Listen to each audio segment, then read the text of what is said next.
ایک دفعہ میرے مدنی گزرے تو بلال پہ عذاب ہو رہا تھا۔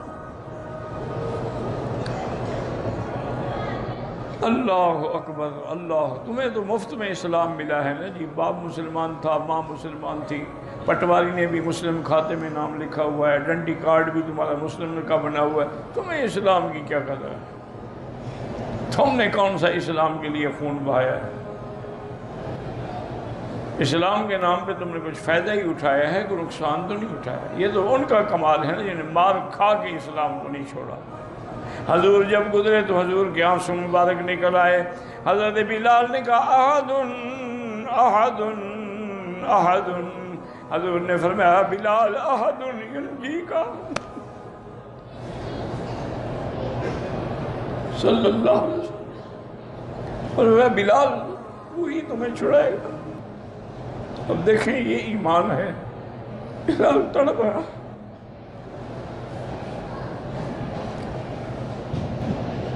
امیہ نے ظالم نوکر رکھے ہوئے تھے جو کھجوروں کے بڑے بڑے کانٹے لے کے چبھوتے تھے اور کہتے تھے اترک اسم احد، یہ احد کہنا چھوڑ دو۔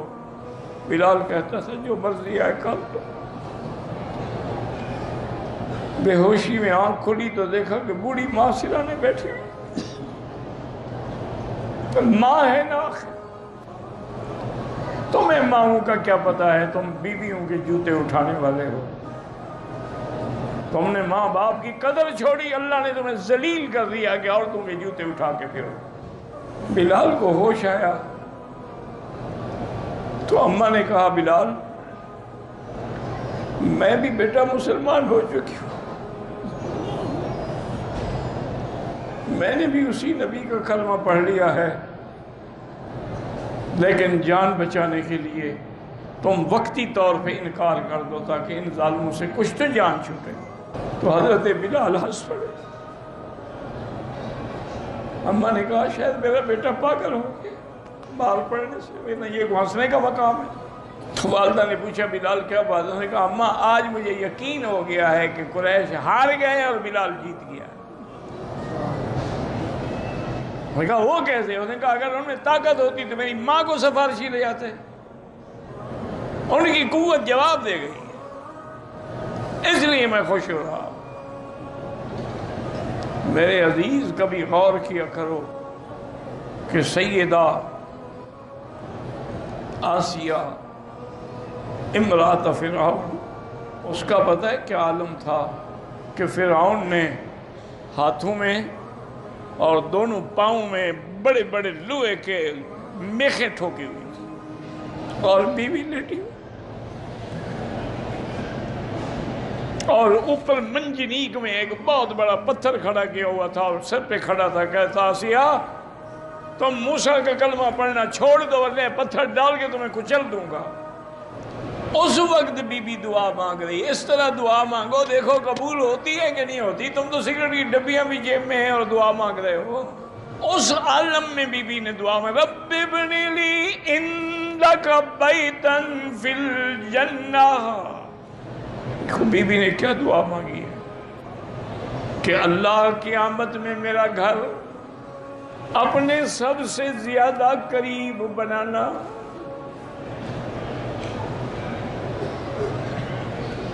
اور مجھے فرعون سے اس کے عمل سے، یا تو عمل بمانا عقیدہ ہے یعنی فرعون اور اس کے عقیدے سے، یا فرعون اور اس کے عمل، چونکہ شوہر تھا نا، اور یہ نہ ہو کہ فرعون کے ہاتھوں سے نکل کے میں کسی اور قوم ظالمین کے ہاتھ میں آ جاؤں، ان سے بھی مجھے نجات عطا فرما۔ اللہ نے فرمایا جبریل عرش کے نیچے جو محل ہے محمد مصطفیٰ کا،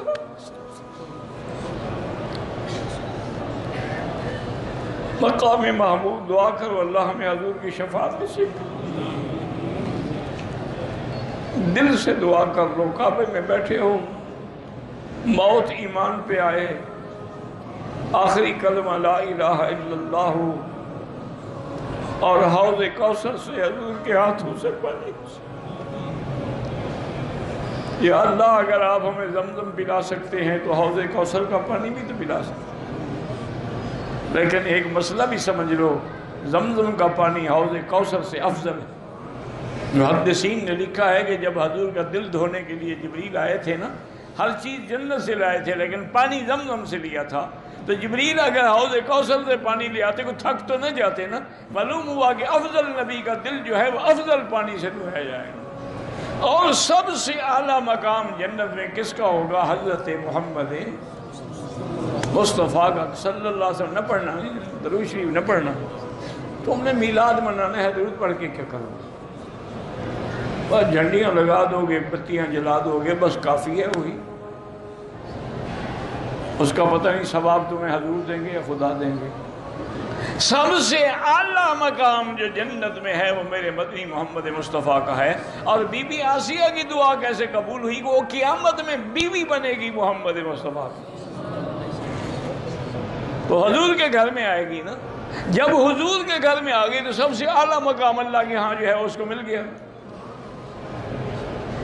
اسی لیے بی بی فاطمہ الزہرا اور بی بی عائشہ رضی اللہ عنہم ماں بیٹی کے بعد اندر بات ہو گئی تو بی بی عائشہ نے کہا کہ بی بی فاطمہ مجھے آپ سے بڑی محبت ہے، لیکن بہرحال یہ ہے کہ بی بی فاطمہ نے کہا بی بی عائشہ میری ماں ہو تم، لیکن میں تم سے افضل ہوں، چونکہ تم بنت صدیق ہو، زیادہ سے زیادہ ابو بکر کی بیٹی، اور میں تو بنت محمد ہوں صلی اللہ علیہ وسلم۔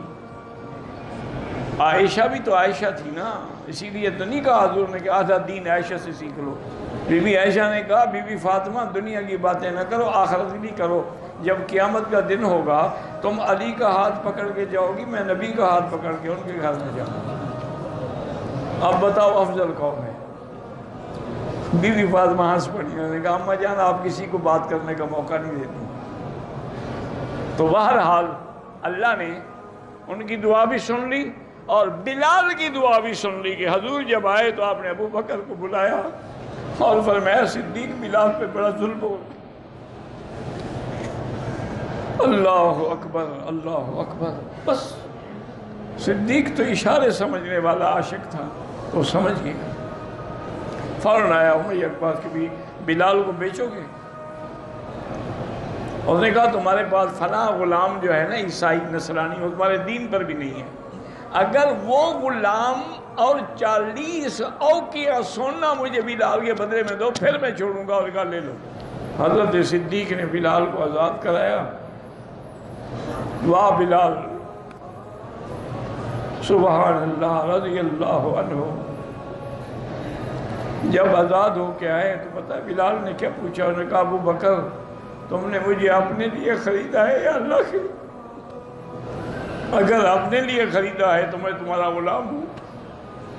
انہوں نے کہا نہیں، میں نے تمہیں اللہ کے لیے خریدا ہے، میری طرف سے آزاد ہو۔ انہوں نے کہا پھر مجھے اسی کی غلامی میں پہنچا دو جس کے کہنے پہ تم نے مجھے چھڑایا۔ رضی اللہ عنہ اللہ۔ دعا کیا کرو اللہ ہمیں صحابہ کی محبت۔ امام شافعی رحمۃ اللہ علیہ نے بڑی بات کی ہے، انہوں نے کہا قرآن میں صرف 3 جماعتوں کا ذکر ہے، والسابقون الاولون من المہاجرین والانصار والذین اتبعوہم بإحسان رضی اللہ عنہم ورضوا عنہ۔ انہوں نے کہا ایک قسم مہاجرین کی ہے وہ ہم نہیں بن سکتے، دوسری قسم انصار مدینہ کی ہے وہ بھی ہم نہیں بن سکتے، اب تیسری قسم ایک ہے کہ والذین اتبعوہم بإحسان، جو خالص ایمان کے ساتھ ان صحابہ کی اتباع کرے گا اس پر بھی اللہ راضی ہو جائیں گے۔ انہوں نے فرمایا خیال رکھو اگر اس قسم